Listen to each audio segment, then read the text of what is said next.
हरे कृष्णा। आप सभी को निर्जला एकादशी की हार्दिक शुभकामनाएं।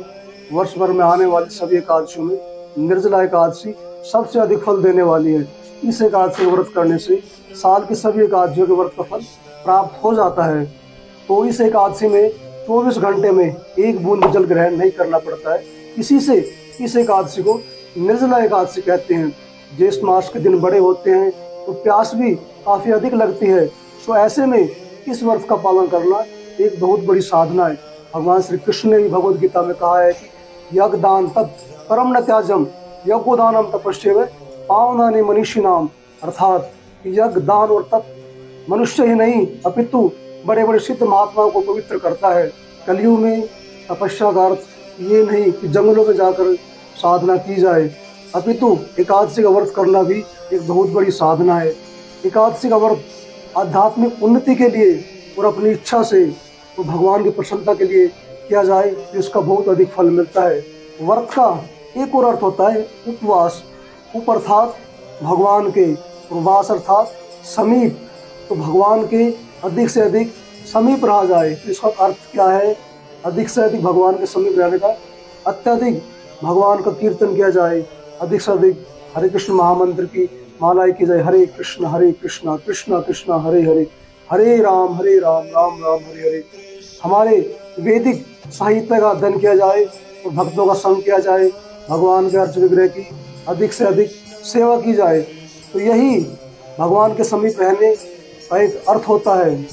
एकादशी में हमें बिल्कुल भी अन्न ग्रहण नहीं करना चाहिए। वृहदनादि पुराण में एक श्लोक आता है, यानि कानि च पापानि ब्रह्म हत्यादि कानि च अन्नमाश्रित तिष्ठन्ति संप्राप्ते हरिवासरे। अर्थात एकादशी के दिन जितने भी प्रकार के पाप होते हैं वो अन्न में वास करते हैं, और जो भी व्यक्ति एक एक ग्रास ग्रहण करता है तो वो उन सभी पापों को अपने अंदर समाहित कर लेता है। तो हमें एकादशी में अन्न बिल्कुल ग्रहण नहीं करना चाहिए। एक और शास्त्र में श्लोक आता है, ब्रह्मचारी गृहस्थो वा वानप्रस्थो अथवा यति एकादश्या में भुंजाते भुक्ते गोमांस एवं। तो यहाँ पर ये स्पष्ट कहा गया है कि यह एकादशी व्रत केवल साधु सन्यासियों के लिए नहीं, अपितु ब्रह्मचारी जो पठन पाठन करते हैं, गृहस्थों अर्थात जो गृहस्थी है, वानप्रस्थों जिन्होंने गृह त्याग कर रखा है, और यति जो सन्यासी है, तो सभी को इस एकादशी का व्रत करना चाहिए। अन्य एक शास्त्र में श्लोक आया है, मातृहा पितृहास्त्रा भ्रातृहा गुरुहास्तथा एकादशाम यो भुक्ते विष्णु लोकाच्युतो भवेत्। अर्थात एकादशी में अन्न खाने से इतना पाप लगता है, जो व्यक्ति अपनी माता को, अपने पिता को, अपने भाई को और अपने गुरु को स्वयं अपने हाथों से मारे, तो इतना अधिक पाप इस एकादशी में अन्न खाने से लगता है। एक बार पांडुपुत्र भीम ने महर्षि वेदव्यास से ये सवाल किया कि हे पितामह, माता कुंती, द्रौपदी, भ्राता युधिष्ठिर, अर्जुन, नकुल और सहदेव सभी एकादशी व्रत का पालन करते हैं, और मुझे भी एकादशी व्रत पालन करने के लिए कहते हैं। हे पितामह, मैं भी चाहता हूँ कि मैं एकादशी व्रत का पालन करूँ, किंतु मेरे पेट के अंदर वक्र नामक अग्नि है जो मुझे भूख और प्यास से पीड़ित करती है।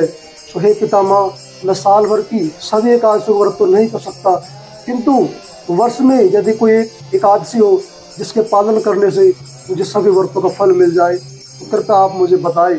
तब महर्षि वेदव्यास ने निर्जला एकादशी व्रत की कथा भीमसेन को सुनाई थी।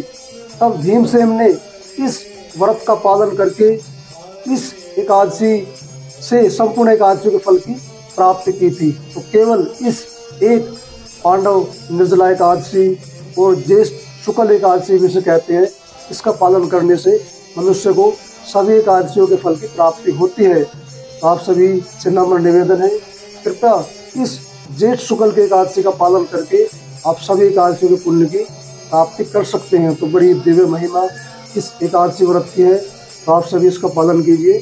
इस एकादशी में यदि आप निर्जला नहीं रह सकते तो सजला रहकर इस व्रत को कीजिए। यदि सजला भी आप नहीं रह सकते, तो शरीर में प्रॉब्लम है, तो आप सजला और सफला रहकर इस व्रत का पालन अवश्य कीजिए। केवल अन्न ग्रहण न करें। इस एकादशी में, इस क्या सभी एकादशियों में अन्न ग्रहण करना वर्जित है। तो आप इस व्रत का पालन सभी कीजिए। एकादशी व्रतों में समय से पालन की बहुत अधिक महिमा है। अगर समय से पालन नहीं किया जाए तो व्रत के पूर्ण फल की प्राप्ति नहीं होती। इस वर्ष 7 जून को पांडव निर्जला एकादशी मनाई जा रही है। तो दिल्ली और इसके आसपास के भक्त 8 जून प्रातः 5:22 से 7:20 के बीच में ही निर्जला एकादशी का पारण करें। तो आज के इस वीडियो में इतना ही। निर्जला एकादशी व्रत की जानकारी आपको कैसी लगी आप हमें कमेंट के माध्यम से बता सकते हैं। तो मिलते हैं ऐसे किसी धार्मिक यात्रा पर, तब तक के लिए राधे राधे, हरे कृष्णा। निर्जला एकादशी की आप सभी को बहुत बहुत शुभकामनाएं।